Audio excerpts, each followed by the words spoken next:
Hello friends, welcome to my Princess Diana channel. Before moving on to the video, if you are not subscribed to my channel, do not forget to subscribe and turn on notifications, so let's move on to the video. For example, I found a weird detail that Meghan Markle might have lied before she married Harry. In 2013, she posted a photo to Instagram, and the caption couldn't have been better placed in a meme format. Based on her answers in this specific interview, where she honestly smiled and wiggled as round, she knew absolutely nothing about the British royal family, bigotry, ceremony, and tradition, and nothing related to the glow amazing amp. She demonstrated she was familiar with him. I'm an American, and even here the coverage of the royal family when I was growing up was extensive. Harry, in particular, has been a frequent topic for over 20 years, and that was in the past. He was, after all, the most popular single man in the world, and his mom was primarily responsible for it. It's practically like saying you don't know who Michael Jackson is. Diana, on the other hand, died when I was in high school, and the following American news storm explosion from her death largely overshadowed Mother Teresa's death headlines. That's how absurd it is. And people actually have the guts to say it when she appears during Jeopardy!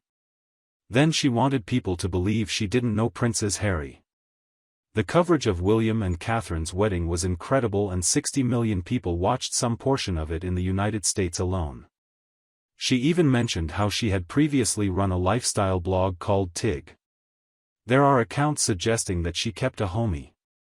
Indeed, a mother of a close friend told the author that Meghan was given a book of Diana by Andrew Morton, and she read it, on the cover to cover, multiple times. The friend described her as obsessed with Diana, which is also demonstrated by the story of Meghan's role play as an 11-year-old princess at another friend's birthday party, a peculiar choice unless she was already very interested in royal life. Furthermore, the royal family has had high levels of media coverage in the US, with outlets like PBS broadcasting Diana's funeral on every television channel to the point where classes were released so that everyone could watch it at my school.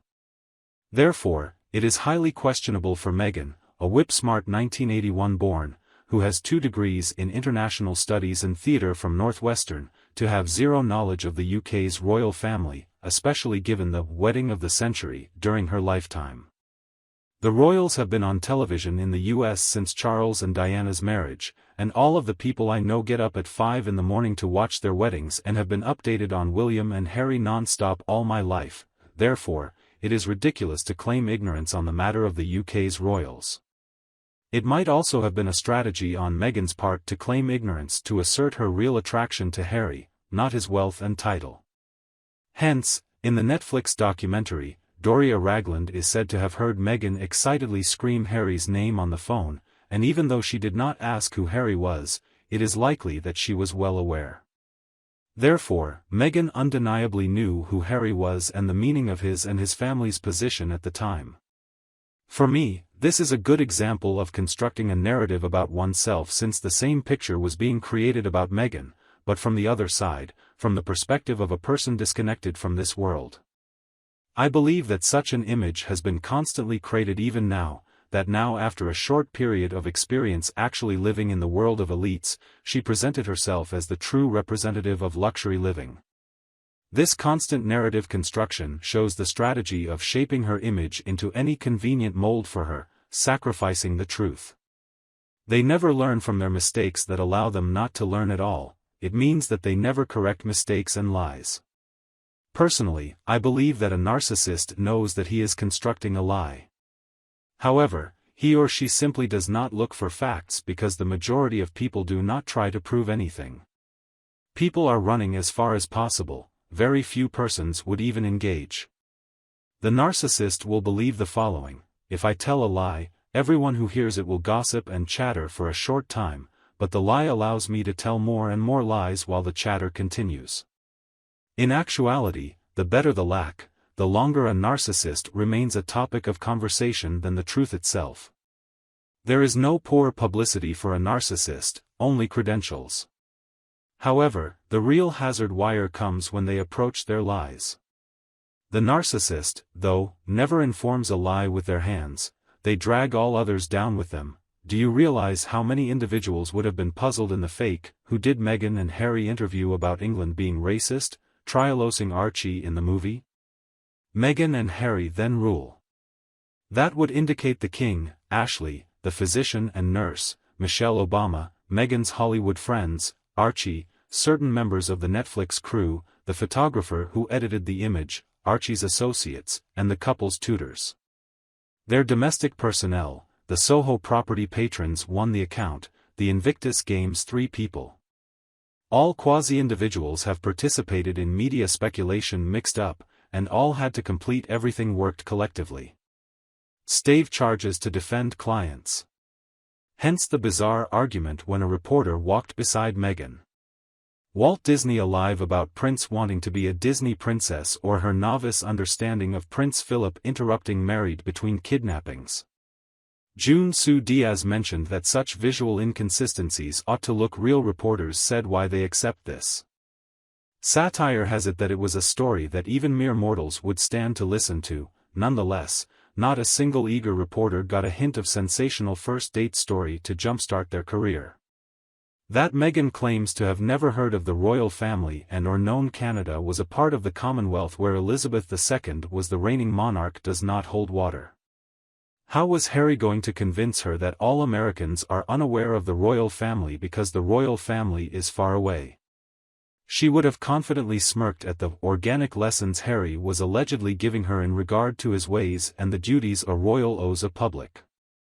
She paints an interesting image by claiming to be a well-established actress with a decent to rich background but still claims to be a novice to the real world. Does she claim to be sheltered until she met Harry, who exposed her to cars and Facebook from Canada? She seems to tell different stories at the same time. That is the reason we only have Harry as a true believer of Meghan's narratives. As Meghan puts it, a lie one writes down becomes a written gospel that everyone will oppose but accept unconditionally. It is annoying because she makes all of us to look stupid. Again, how does one go to college and know absolutely nothing about Europe? That Meghan mistook Andrew, the father of Meghan's best friend Eugenie assistant to her mother-in-law is absurd according to Harry's book. In fact, Harry's book is the mother of Meghan's sermon, in this context.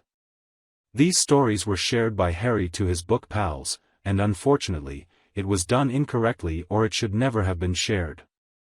It's evidential that many of Meghan's stories lack flexibility or even foundation. She appears to confuse the stories. Is Meghan the only believer of her own stories? It appears so. To Meghan, anything put in writing despite its truthfulness it turns to be truth, probably that's why she made us look foolish. Meghan's depth ignorance of royal family and its obligation may puzzle one's mind. Even being ignorant of where Queen's regality is based, reaction upon being introduced to the Queen is out of the ordinary. How Meghan was so comfortable detesting a future monarchy is beyond me. Does Meghan have any morals in her life? However, aside from using the phrase future king, she was barefoot, wore ripped jeans, hugged him suddenly, and criticized him outright. It was like a cartoon of an unthinking American, but one with the added subtlety of ignoring the well-established norms of the monarchy. It is one of utter ignorance, a frequent reminder that she is unfamiliar with the royal family and the idea of monarchy as a whole. In this regard, many people also mention that her fatuous remark that they removed all the images may have had a more troubling meaning. An individual claiming that they did not know anything about the royal family was photographed at Buckingham Palace and supposedly owned royal memorabilia. This state of affairs led experts to conclude that the woman in question was more likely than she was to have suggested up to this point. The sheer simplicity and transparency of these lies can be infuriating, suggesting that any unsubstantiated claim might be accepted as legitimate without hesitation. Far from undermining public perceptions, such an attitude disregards the audience and makes the whole commonplace engagement process appear insignificant. In this context, the lessons learned from your perspective are particularly significant, as they help to expand and diversify the conversation. What is your take on the potential implications of the case of this woman's lies regarding the family of the prince? That's it for our video, my friends. I hope you have liked it. Please let me know your thoughts in the comments, and like the video. If you haven't done so yet, if you want to be first to be informed about my content, please subscribe to the channel and make sure you turn on notifications. Thank you for spending this time with me. Take care of yourself and stay healthy. I'll see you in the next one.